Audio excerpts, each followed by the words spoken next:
Kevin Maurice is really having a great year. He hasn't had the million sacks that of course everybody wants, but I think he's leading.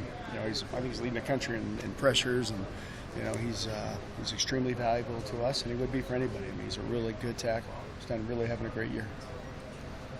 I noticed Kevin didn't maybe play as many snaps. He got a little bit of a rest in that Indiana game. He had Mick and Carlos playing. How'd you feel like that little rotation was going? No, I mean, you get hit on by 2-3 guys every single play. I mean, that's tough. And Kevin, he doesn't need breaks. We give them to him just to save his body. I mean, this is a long year, and I mean, he's a true warrior. I mean, he goes out every single day, every single week, and fights his rear off every day. Were there a couple games there where he didn't take a snap off? Like he might have played every snap? I think there's a couple games early and helped us really develop Carlos and get Carlos game ready. And Carlos is playing his heart out. I mean, they're all playing their heart out. We just got to continue getting them better every day. Coach Riley said that Carlos played his best game. I assume he got that bit of intel from you. How did you feel like Carlos showed up at Indiana? Yeah, I thought Carlos played. He played pretty good. He's improving. He's starting to understand the run reads and use his hands more in pass rush. And Kevin Maurice, once again, I think, just went out and just was a noticeable difference than him and than the other tackles in the league. I mean, I'm really, really proud of him, and I think Carlos is learning a lot from him. So when you say there's a notable difference, I mean, you're kind of stumping and saying this guy's the best in the league that you've seen. I think he's pretty good. I really do. And I think the funny thing about it, I think he's got another level that he can play at. He's just got to continue to, the press and keep pushing himself. Thanks. Mm-hmm.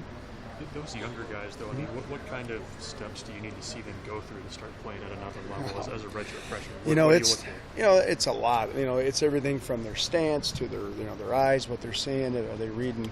What are they seeing? It's the full technique. Because when you play against great teams, which we do every single week, you don't want to go in a game and have this great tackle or great guard expose you and so to speak, scar you. So the next time you go in, you're worried about that. So, there's a high standard here in our defense, and our backers and secondary are playing extremely well. We're just trying to, hold up our end of the bargain. I know some of your players talked about your high standard that you brought in. I mean, did you see those younger guys respond to that right away, or how did that kind of go? Sometimes it's, I think it's the older guys really, buying into what, Coach Banker and Coach Riley, what the staff's preaching. I think they bought in, and I think the younger guys are seeing that, so they're jumping in. Did you kind of expect that you would need Kevin to shoulder some of that load early on to help those guys come in? Thank God, right?